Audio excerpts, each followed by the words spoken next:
بسم اللہ الرحمن الرحیم۔ السلام علیکم دوستو، آپ دیکھ رہے ہیں منا بھائی ٹی وی اور میں ہوں آپ کا ہوسٹ ذیشان۔ دوستو، پاکستانی جاسوس سرفروش کی کہانی سلسلے کے ساتھ ایک بار پھر آپ کی خدمت میں حاضر ہیں۔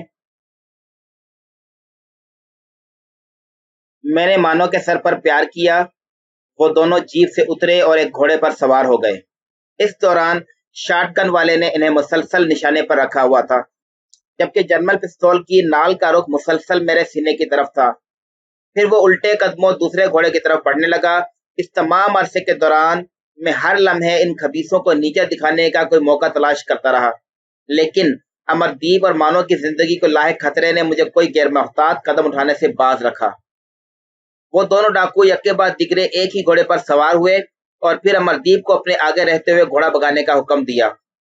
میں بے بسی سے دیکھتا رہا اور دونوں گھوڑے اسی راستے پر دوڑتے ہوئے میری نظروں سے اوجھل ہو گئے جدھر سے ہم آئے تھے۔ میں کچھ دیر بت بنا بیٹھا رہا۔ میری سمجھ میں نہیں آ رہا تھا کہ اب میں کیا کروں۔ مجھے رہ رہ کر غصہ آ رہا تھا کہ میں کیوں چپ چاپ وہ سب کچھ اپنے سامنے ہوتا دیکھتا رہا۔ اب میں حویلی جا کر اپنے مہربان میزبانوں کو کیا بتاؤں گا کہ میں تماشا دیکھتا رہا اور میرے ہوتے ہوئے وہ خبیث اتنی آسانی سے اپنی منمانی کر گزرے۔ میں ان سب سے نظریں کیسے ملاؤں گا؟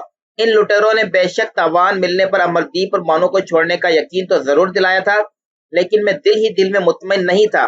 ان بدکردار لفنگوں کی زبان کا کیسے اعتبار کیا جا سکتا ہے؟ ہو سکتا ہے رقم ملنے کے بعد ان کا لالچ مزید بڑھ جائے اور ان دونوں کو آزاد کرنے کے بجائے یہ مزید تاوان کا مطالبہ کر دیں۔ اس سے بھی سنگین خطرہ یہ ہے کہ ان کی بدنیتی واضح ہونے پر کہیں امردیپ مزاحمت پر نہ اتر آئے۔ یہ خطرناک لٹیرے اسے گولی کا نشانہ بنانے میں ذرا بھی دیر نہیں لگائیں گے۔ تبھی ایک اور بھیانک خیال نے مجھے دہلا کر رکھ دیا۔ ان کے قبضے سے چھوٹ کر آنے کے باوجود امردیپ ان کے لیے ایک مسلسل خطرہ بن جائے گا۔ وہ ان کی نشاندہی کر کے انہیں عبرتناک انجام سے دوچار کر سکتا ہے۔ ان لٹیروں کے لیے چند روپیوں کی گولی کا خرچ کر کے اس خطرے سے ہمیشہ کے لیے نجات حاصل کرنا زیادہ آسان ہے۔ ہو سکتا ہے وہ بھاری رقم وصول کرنے کے بعد کل مجھے بھی اسی انجام سے دوچار کرنے کا ارادہ کیے میرا انتظار کر رہے ہوں۔ میں ایک فیصلے پر پہنچ گیا۔ میں امردیپ اور مانو کو ساتھ لے کر حویلی واپس جاؤں گا، چاہے انہیں آزاد کرانے کے لیے مجھے جان قربان کرنی پڑے۔ وہ لٹیرے دو تھے اور آتشی ہتھیاروں سے بھی مسلح، لیکن میں بھی خالی ہاتھ نہیں تھا۔ میں جیپ بھگا کر انہیں پکڑ سکتا ہوں۔ یہ بات میرے حق میں جاتی ہے کہ وہ دونوں ایک گھوڑے پر سوار تھے اور امردیپ مانو سمیت دوسرے گھوڑے پر۔ میں موقع ملنے پر دونوں لٹیروں کو ایک ساتھ ڈھیر کر سکتا ہوں، جبکہ امردیپ اور مانو دونوں طرف سے گولیاں چلنے کے باوجود خطرے کی زد سے محفوظ رہتے۔ مجھے تنگ راستے پر جیپ واپسی کے لیے موڑنے میں کچھ وقت لگ گیا، لیکن مجھے پوری امید تھی کہ وہ لوگ میری پہنچ سے باہر نہیں ہوئے ہیں، خصوصاً ایسی صورت میں کہ دونوں لٹیرے امردیپ کو گھوڑا بگا کر فاصلہ بڑھانے کی اجازت نہیں دے سکتے تھے۔ میں نے سوچ لیا تھا کہ دونوں گھوڑوں کی جھلک ملتے ہی جیپ کی رفتار کم کر لوں گا اور فاصلہ رکھ کر پیچھا کرتا رہوں گا۔ اگر راستے میں دونوں لٹیروں کو مار گرانے کا مناسب موقع ملا تو حسب موقع کارروائی کرتے ہوئے انہیں مار گراؤں گا، ورنہ تعاقب کرتے ہوئے ان لٹیروں کے ٹھکانوں تک پہنچنے کی کوشش کروں گا اور پھر ان کی غفلت سے فائدہ اٹھاتے ہوئے ان کی گردن دبوچ لوں گا۔ میں نے احتیاطاً ہیڈ لائٹس بند کرنے کے باوجود جیپ کی رفتار حتی الامکان تیز رکھی۔ میری خوش قسمتی یہ تھی کہ پورے چاند کی رات میں حد نگاہ خاصی دور تک کام کر رہی تھی۔ مجھے یاد تھا کہ یہ سڑک لگ بھگ 1 میل آگے جا کر دائیں طرف مڑے گی اور پھر ایک چھوٹی نہر کے پل سے گزرے گی۔ میری خواہش تھی کہ اس پل کے آنے سے پہلے دونوں گھوڑے میری نظروں میں آ جائیں، لیکن جب میں اس موڑ پر پہنچا تو مجھ پر انکشاف ہوا کہ وہاں سے ایک نیم پختہ راستے والی سڑک سیدھی بھی جا رہی ہے۔ لہٰذا میں شش و پنج میں پڑ گیا کہ نہر کے پل کی طرف جاؤں یا جیپ کو اس نیم پختہ سڑک پر سیدھا بڑھاتا لے کے جاؤں۔ اسی نتیجے پر پہنچنے کے لیے میں نے موڑ پر جیپ روک کر ہیڈ لائٹس روشن کر دیں۔ میں نے اتر کر ہیڈ لائٹس کی روشنی میں نیم پختہ سڑک کا گہری نظروں سے جائزہ لیا۔ میں کوشش کے باوجود گھوڑوں کے سموں کے بالکل واضح نشانات تلاش نہ کر سکا، لیکن مجھے لگا کہ یہاں فضا میں کچھ گرد پھیلی ہوئی ہے۔ بالآخر میں نے اللہ سے رہنمائی طلب کرتے ہوئے ہیڈ لائٹس ایک بار پھر بند کر کے جیپ اس نیم پختہ سڑک پر ڈال دی۔ میری آنکھیں بیتابی سے دونوں گھوڑے تلاش کر رہی تھی، لیکن ان کا کہیں نشان نظر نہ آیا۔ لگ بھگ 2 میل بعد وہ نیم پختہ سڑک کچے راستے میں تبدیل ہو گئی اور رفتہ رفتہ بائیں طرف گھومنے لگی۔